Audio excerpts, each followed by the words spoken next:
Hi hello నమస్తే and welcome to our channel. So ఈ రోజు మనతో పాటు స్టూడియోలో ఉన్నారు విజయ్ కరణం గారు, your personal financial advisor. Sir నమస్తే సార్. నమస్తే అండి. సో సార్, ఇప్పుడు మ్యూచువల్ ఫండ్స్ అనగానే అందరికీ, చాలా మందికి, మోస్ట్ ఆఫ్ ద పీపుల్కి మైండ్లో ఎలా ఉందంటే mutual funds only 1 lakh per month earning ఉన్న వాళ్ళే చేయగలరు అని ఒక కొంతమందికి అలా అనిపిస్తుంది.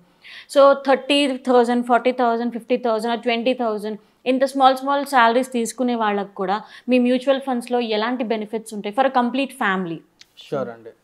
అంటే ఇది ప్రైస్ది పక్కకు పెట్టేసి, అంటే ఎంత అమౌంట్ ఇన్వెస్ట్ చేస్తున్నారు అనేది పక్కకు పెడితే, యాజ్ ఎ కాన్సెప్ట్గా మనం అర్థం చేసుకోవడానికి ట్రై చేద్దాం ఫస్ట్. ఎందుకు అంటే ఇది ఒక టూల్ అనమాట. ఆ టూల్ని మనం ఎట్లా యూజ్ చేసుకుంటాం, ఎంత ఎఫిషియెంట్గా యూజ్ చేసుకుంటాం అనేది ద మోస్ట్ ఇంపార్టెంట్ థింగ్. మనం ఎంత ఇన్వెస్ట్ చేస్తున్నాము, ఎంత రిటర్న్స్ వస్తున్నాయని సెకండరీ, కానీ దాన్ని మనం ఎంత ఎఫిషియెంట్గా యూజ్ చేసుకుంటున్నాము, దాంట్లోకి వెళ్ళి మిస్టేక్స్ చేయకుండా బయటపడడం is the main motto.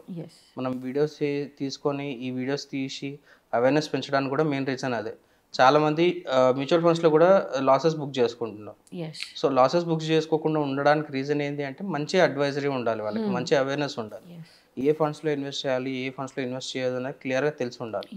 So అది అవేర్నెస్ క్లియర్గా వచ్చినప్పుడు మిస్టేక్స్ అనేది ఆటోమేటిక్ తగ్గిపోతాయి. డెఫినెట్గా వాళ్ళు రిటర్న్స్ ఎక్కువగా తీసుకుంటారు. అండ్ వాళ్ళ ఫినాన్షియల్ ప్లానింగ్లో ఎట్లా ఇన్వాల్వ్ చేసుకోవాలనేది మనం ఇన్ డీటెయిల్గా తెలుసుకుందాం. సో మనం ఒక ఎగ్జాంపుల్ లాగా తీసుకుంటే, ఒక పర్సన్ ఉన్నారు, అతను హీఈస్ ఎ గవర్నమెంట్ ఎంప్లాయ్.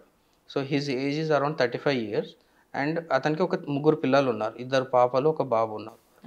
కానీ ఇతని ఇన్కమ్ మరీ పెద్దది కాదు, 1 lakh 2 lakh అట్లా కాదనమాట, జస్ట్ 60,000 మాత్రమే. కానీ అతనికి ఒక మంచి గోల్స్ మాత్రం చాలా పెద్దగా ఉన్నాయి.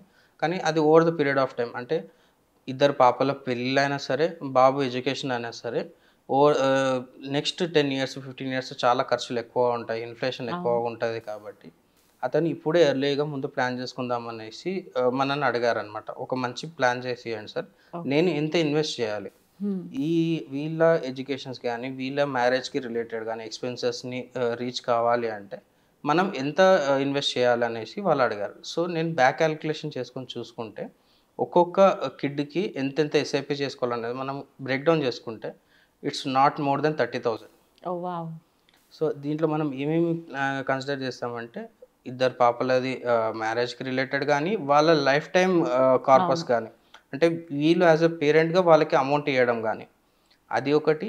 2 పాపలకి, బాబుకి ఎడ్యుకేషన్, అండ్ తన ఓన్ రిటైర్మెంట్ కూడా మనం ఈ 30,000 ప్లాన్ చేస్తాం.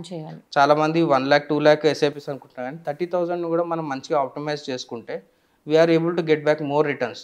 ఎందుకంటే మనకి 10 years ఎక్కువ ఉంటుంది. ఇతను he's an youngster, like 35 years కాబట్టి మనకి టైం ఎక్కువ ఉంది కాబట్టి we can able to plan అనమాట. సో ఫస్ట్ కిడ్ గురించి మనం చూసుకుంటే, ఫస్ట్ పాపకి 18 years టైం ఉంది మనకి. 18 years పీరియడ్లో జస్ట్ 10,000 ఎస్ఐపి తన కోసం అని మనం ఒక ఎస్ఐపి స్టార్ట్ చేసుకున్నాం అనుకోండి, ఒక 15% సిఏజిఆర్ మనం దాని నుంచి ఎక్స్పెక్ట్ చేస్తే జస్ట్ 10,000తోని 1 CR కార్పస్ బిల్డ్ అయిపోతుంది. సో 18 years తర్వాత 10 CR వాల్యూ ఎంత అవుతుంది అనేది సెకండరీ. కాకపోతే అట్లీస్ట్ ఒక 1 CR అన్న మనం తీసి పెట్టగలుగుతున్నాం కదా ఇంత తక్కువ అమౌంట్లో.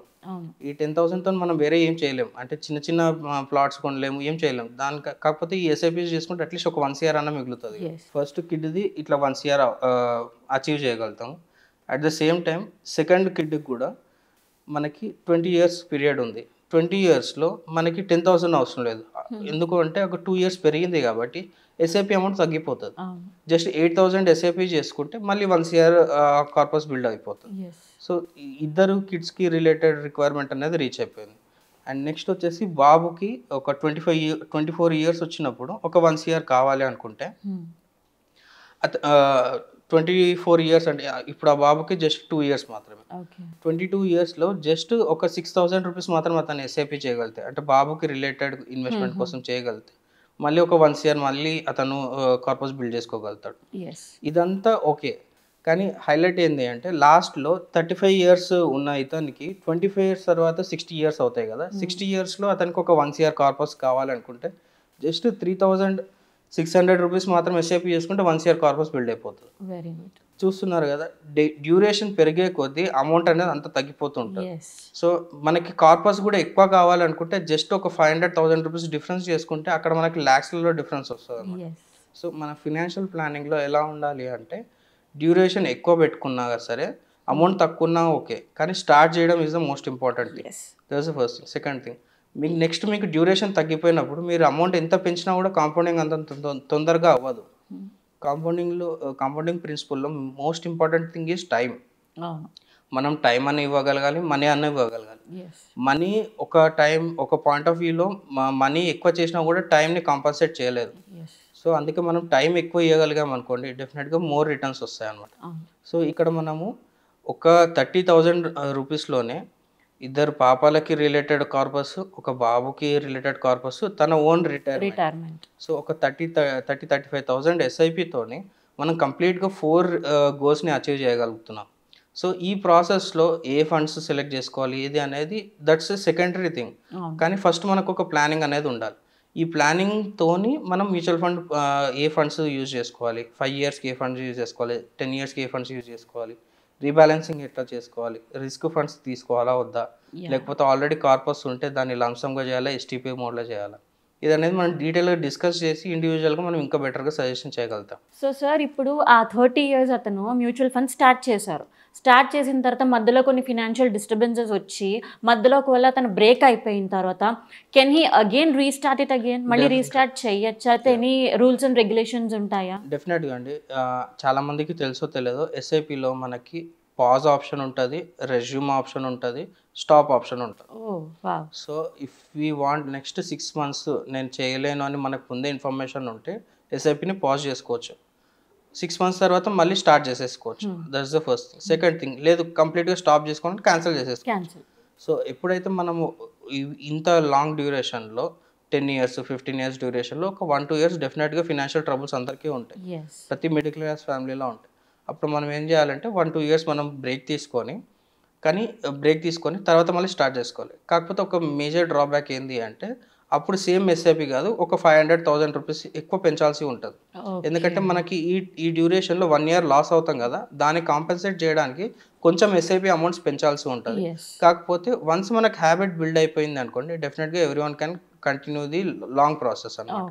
సో ఈ జర్నీలో ఫర్ సపోజ్ ఇప్పుడు మనము ఈ 4 goals మనం 4 goalsకి మనం ప్లానింగ్ చేసుకున్నాం కదా, ఈచ్ గోల్కి 1 month చేయాలని.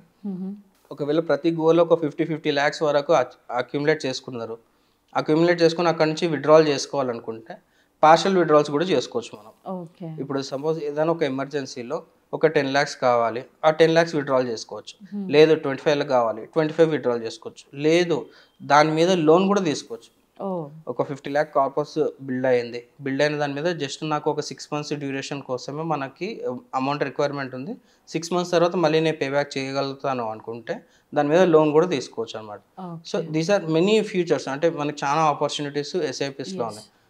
When compare to other instruments like gold కానీ రియల్ ఎస్టేట్లో వాటిలన్నిటికంటే దీంట్లో మనకి ఎక్కువ బెనిఫిట్స్ వచ్చే ఛాన్సెస్ ఉంటాయి అన్నమాట. సో చూసారు కదండి, ప్రతి దాంట్లో రూల్స్ అండ్ రెగ్యులేషన్స్ కూడా ఉంటాయి. So correct rule and regulations ఏం తెలియాలంటే కంపల్సరీ మనకు ఒక పర్సనల్ ఫినాన్షియల్ అడ్వైజర్ మాత్రం ఖచ్చితంగా ఉండాల్సిందే. సో సార్ ఇప్పుడు చెప్పిన దాంట్లో మీకు ఏ ఒక్క డౌట్ ఉన్నా కానీ సార్తో కాంటాక్ట్ అవ్వండి, మొత్తం ఈచ్ అండ్ ఎవ్రీ డీటెయిల్ తెలుసుకోండి అండ్ తెలివిగా ఇన్వెస్ట్ చేయండి. Thank you sir. Thank you.